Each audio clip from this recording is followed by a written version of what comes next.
sekali lagi saya ingin katakan bahwa sifat-sifat yang saya katakan tadi, maaf saya mengulang lagi, mulai dari selektif, kemudian hemat, kemudian juga keras kepala, itu selalu ada sisi baiknya, tidak semua buruk. Jadi kalau Pak Yudi itu kemudian ngamuk, seolah-olah mengatakan saya tidak menyebutkan yang baik hanya buruk-buruk saja, itu tidak betul.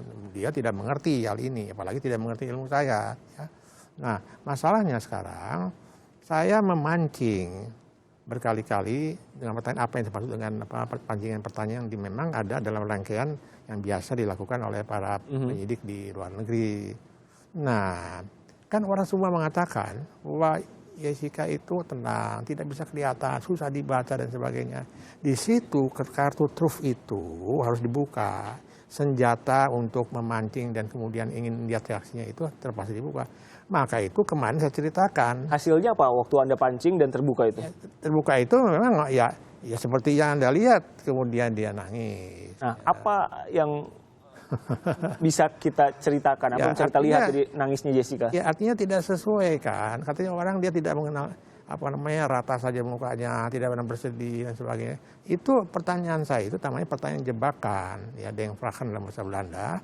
Itu waktu saya ceritain itu semua, tentu bukan dengan maksud mengecilkan dia. Saya ingin lihat pada saat saya mengatakan semua itu apakah reaksi dia. Ternyata menangis kan. Nah, artinya apa? Memang dia tuh orang biasa-biasa saja yang tidak menderita psikopat. Dia tidak betul. Ada orang saya mengatakan juga tidak betul. Ada salah seorang teman saya itu psikopat, bukan.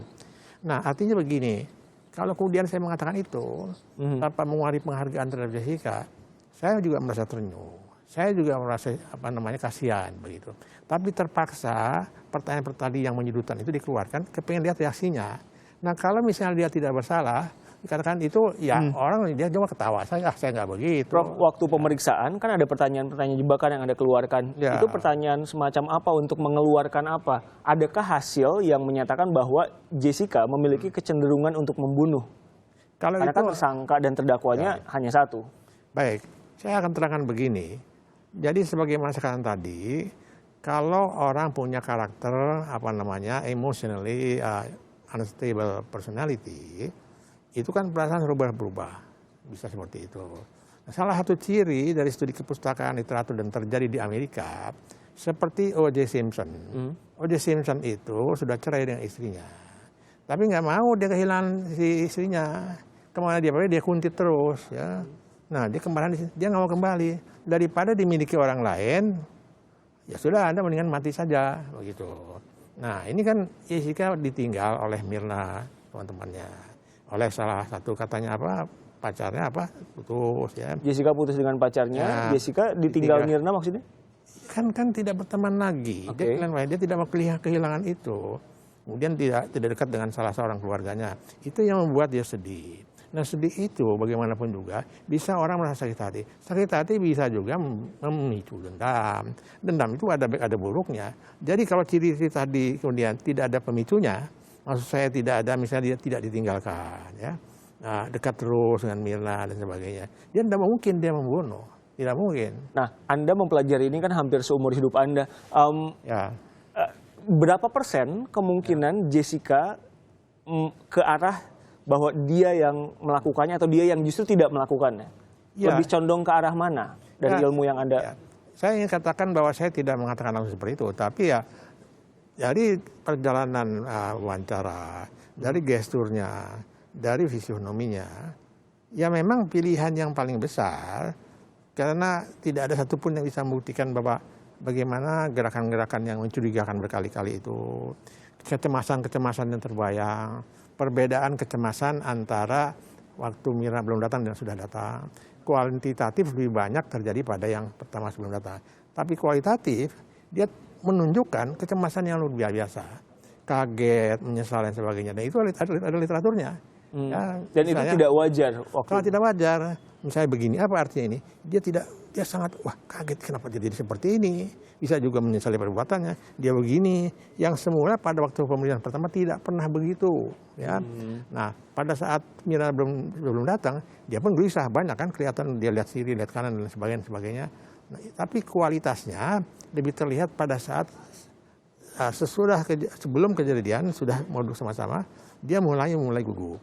Nah, setelah kejadian kemungkinan terjadi macam-macam. Ya. Bisa saja dia ingin menghindar, dia jaraknya jauh, dia pergi sebenarnya. Prof, jawaban dari pertanyaan Anda yang mana yang menurut Anda ini tidak wajar dari bahasa tubuhnya, dari jawabannya, dan dari reaksinya? Ya. Dari bahasa tubuh banyak sekali. Saya perhatikan bahasa tubuh sebelum Mirna datang dan bahasa tubuh setelah Mirna kemudian Mirnanya terjatuh. Ya.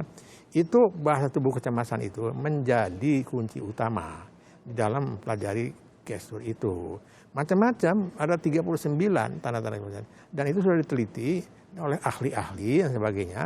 Itu kebanyakan memang betul. Seperti saya katakan, contoh dari Bill Clinton. Waktu terjadi perselingkuhannya dengan Monica Lewinsky, ya, diperiksa di tahap pertama, dia marah-marah begini-begini, dan semua orang percaya dia tidak melakukan.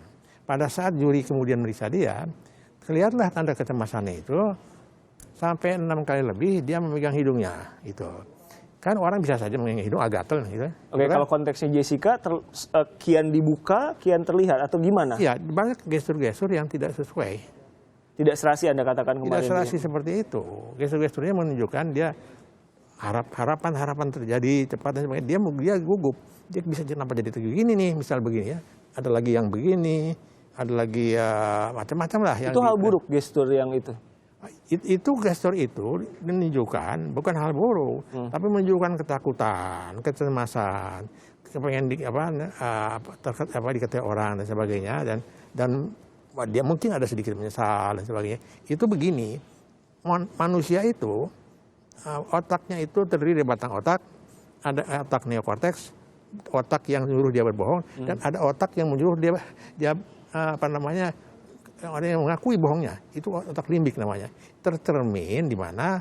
Di gerak tubuh dan gerak-gerak wajah. Kalau pertanyaan simpelnya saya bikin kayak gini, apakah Jessica berbohong? Oh iya, tentu saja. Berbohong soal? Yang ditanya pada saat misalnya saya periksa. Pertanyaannya waktu itu, Prof? Oh banyak. Misalnya Anda tidak membenci dia, enggak dan sebagainya. Itu bohong. Kita bohong. Ternyata ya enggak. Ternyata dia bisa bohong. Dia benci dong, ditinggal. Nah, Anda misalnya ditinggal. Kayak bagian-bagian mana lagi yang bohong sebelum kita selesai? Ya ada banyak saya katakan, terutama pada saat tanya jawab. Ya, itu semua saya lihat juga pada saat dia berkali-kali di TV itu tampil, meyakinkan sekali. Ya, tapi tetap saja secara mikro, gesturnya itu kelihatan. Dia berbohong. Lagi pula kalau di TV itu kan sudah dipersiapkan. Dia datang ke sana, dia lantas kalau pertanyaan ini jawabnya ini, sikap saya begini. Itu orang terpengaruh. Wah ini nggak salah nggak apa nih. Dia tidak tahu bahwa ada beberapa gestur yang mencurigakan dan terkait ujungnya adalah. Oke. Ya. Prof, terima kasih telah bergabung di Kompas Petang bersama kami.